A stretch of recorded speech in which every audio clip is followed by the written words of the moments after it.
Adja Maymouna Niang, coordonnatrice adjointe SAES bu Thiès. Mbokk sénégalais yi waa Sénégal ñooy wax ak yéen. SAES bu Thiès dafa am lu mu leen di yónnee mooy que ne dañu am ñett yu ub suñu bopp maanaam problème yi nag bu ngeen déggee ne ñett la am na yeneen yu ci nekk dañu ko rek tënk ci ñett. benn dañu toog jékki-jékki septembre 2019 ñu ne dañuy jël bachelier yëpp ñi am baccalauréat dugal leen ci public bi ndax xam SAES àndoon na ci parce que SAES dafa bëgg liggéey pour askan bi wante nag yëf yi du ne këtt na jonn rek ñu ñëw jël ñooñee ñëpp bëgg leen dugal ba pare amul benn mesure benn lu mu àndal loo xam ne ay ndàmpaay la pour xale yi mën a jàng ci normal loolu problème la ëpp na suñu bopp. ñaaxeel bi mooy lii ñu naan campus Sen moo naan li ñoo orienté ñi am baccalauréat ñun xamuñ ci lu bëri ba tax na dañ ko bëgg ñu jàmbar ko nañu ko jàmbar pour mu leer naññ. ñetteeli problème bi mooy bànqaas yi nga xamante ni moom la université war a mën a taxaw ñu naan ko texte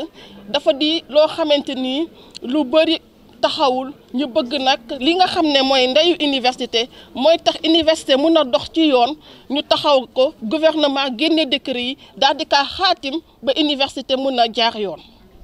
ñu ne nag am nañu ñett problème wax nañu ko ba pare moo ub suñu bopp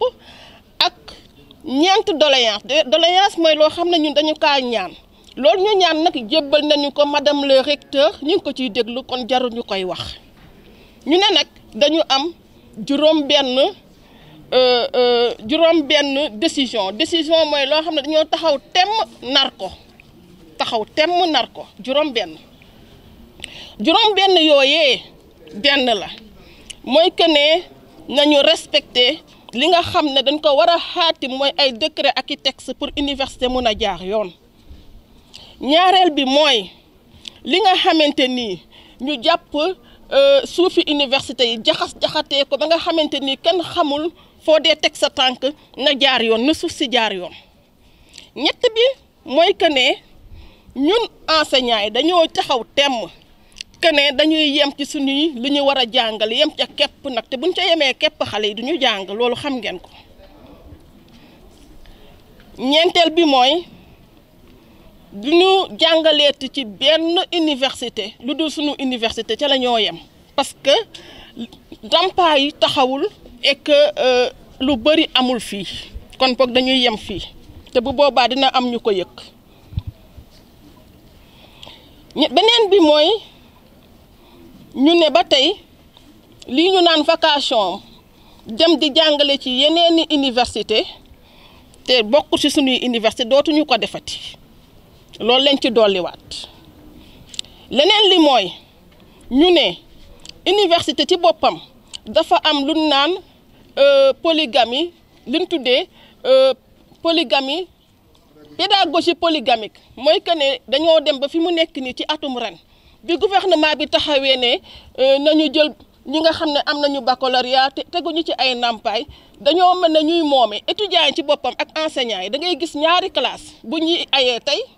suba keneen ay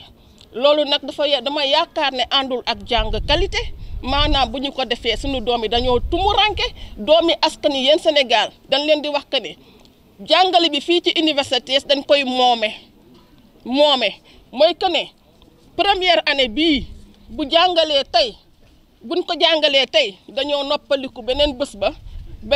ba ca tegu ñeneen ñi daal dee aye loolu la ñu ci gouvernement sénégalais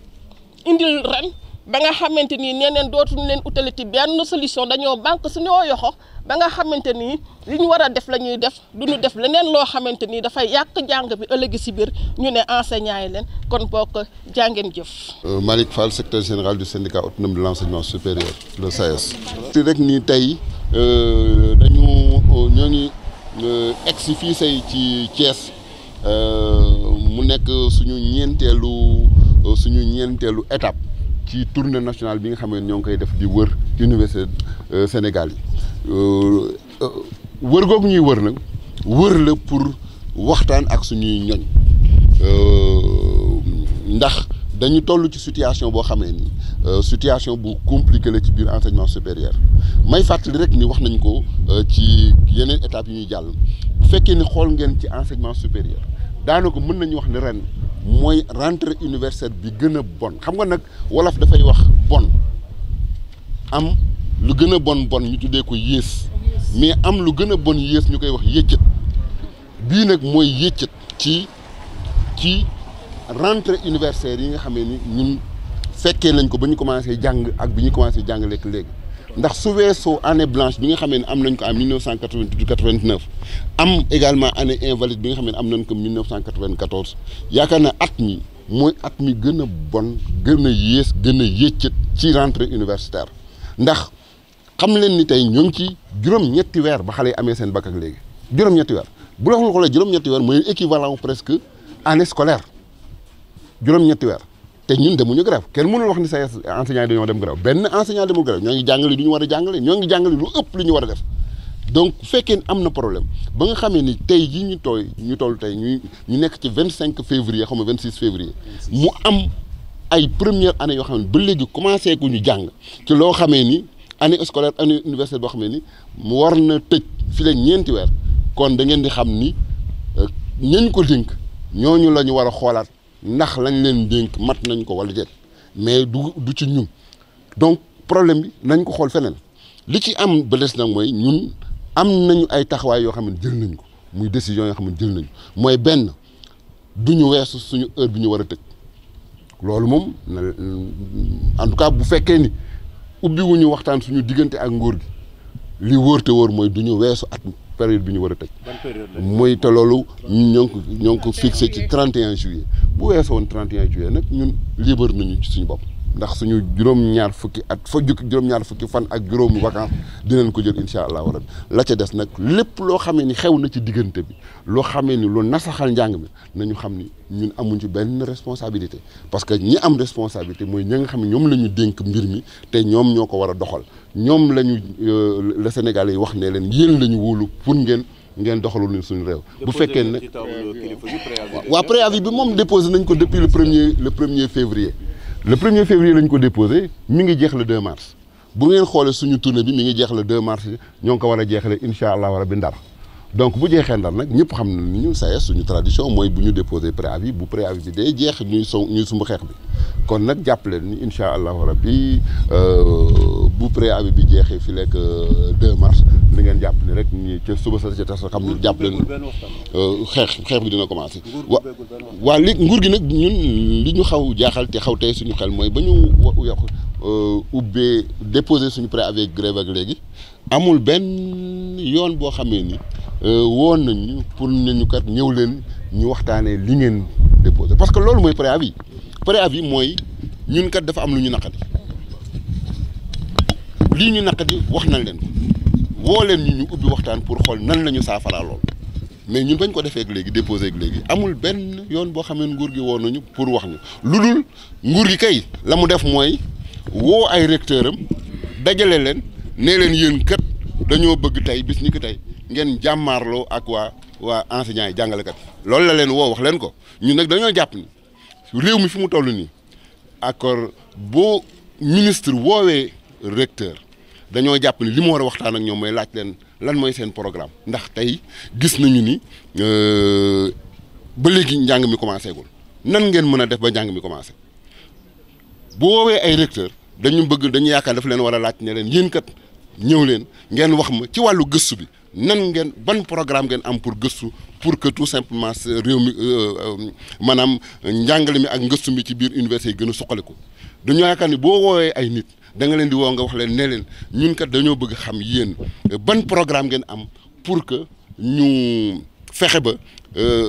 ngeen bañ a nekk ay recteurs yoo xam ne rek di ngeen di taalal seen loxo fu ngeen toll di wax ni nguur gi nañu jox mais dañoo bëgg xam yéen nan ngeen mën a def ba indi également des moyens complémentaires des moyens supplémentaires waaye doo woo ay nit ba ñu ñëw ay kilifa nga leen di wax naa leen dama bëgg tout simplement enseignants yi ngeen jàmmaarloo ak ñoom loolu dafay wane ab tële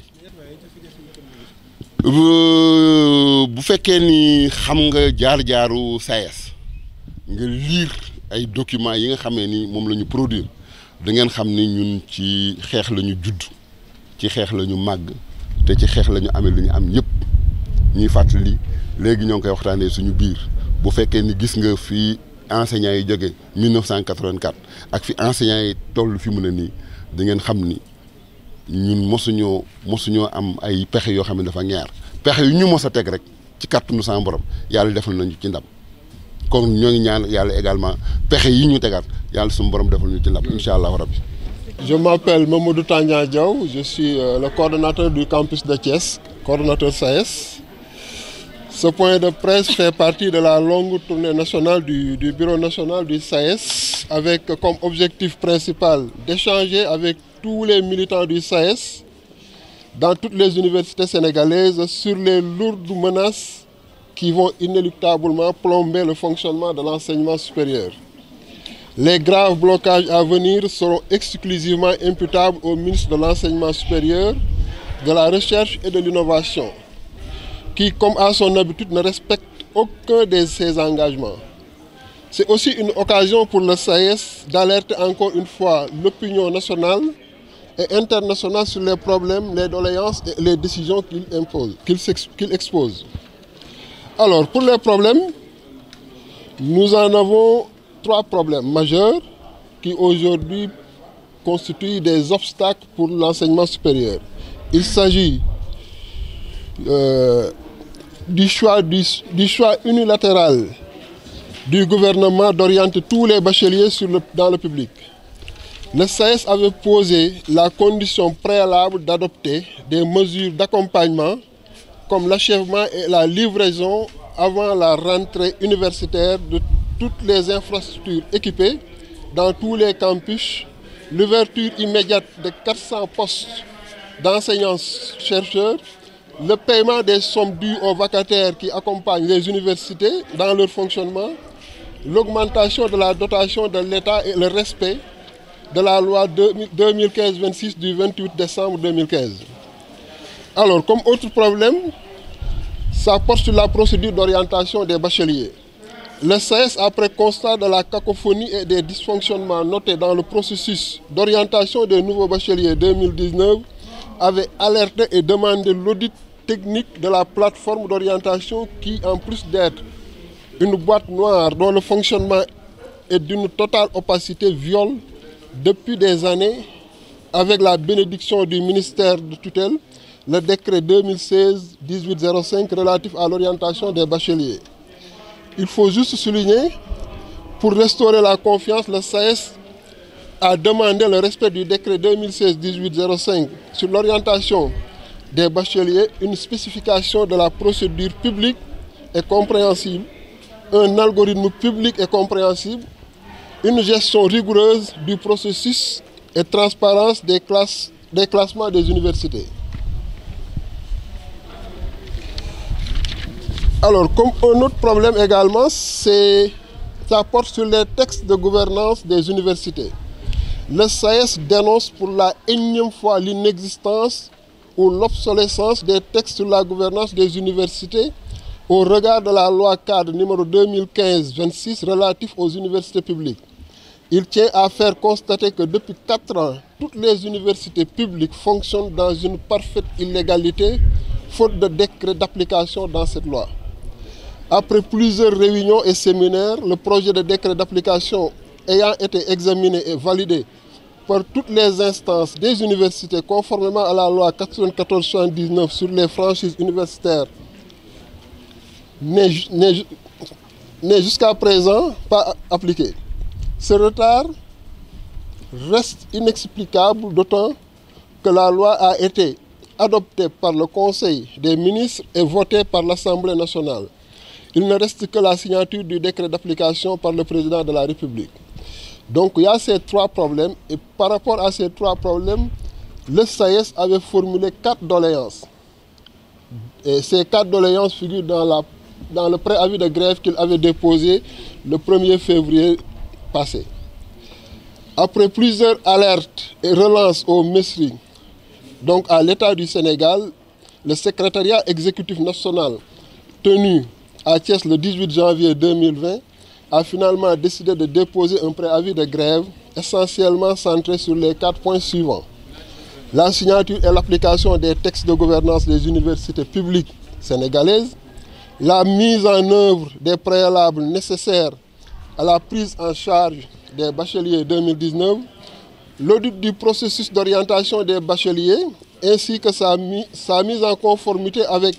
les textes et règlements en vigueur, en particulier le décret 2016-1805, l'achèvement des chantiers en cours dans toutes les universités et la valorisation des conditions de la recherche. Alors ça, c'était les doléances qu'on avait mis dans notre plateforme qui était au nombre de 4. Mais jusque-là, on a plus constaté le mutisme de l'État et on s'est réunis en assemblée générale aujourd'hui pour prendre un certain nombre de décisions, donc qui relèvent de toute légalité. Donc par conséquent, la coordination SAES de Thiès décide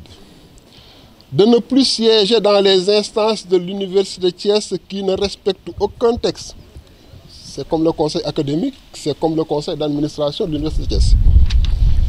De dénoncer aux organes de contrôle également la spoliation foncière de l'université de Thiès. Ça, nous y reviendrons certainement les jours à venir. Se limiter exclusivement au respect du quantum horaire statutaire pour tous les enseignants-chercheurs et le respect scrupuleux des horaires normaux et des horaires de travail et refuser la pédagogie polygamique, apprentissage à tour de rôle, qui ne rime pas avec une année académique normale et l'assurance qualité. Ne plus dispenser d'enseignement en dehors de l'espace universitaire. Ne plus faire de vacations dans les autres universités en dehors de son campus d'origine. Respecter le calendrier académique fixé au 31 juillet. Voilà l'objet de notre rencontre aujourd'hui. Donc à l'issue de cette rencontre, voilà également les décisions qui ont été prises.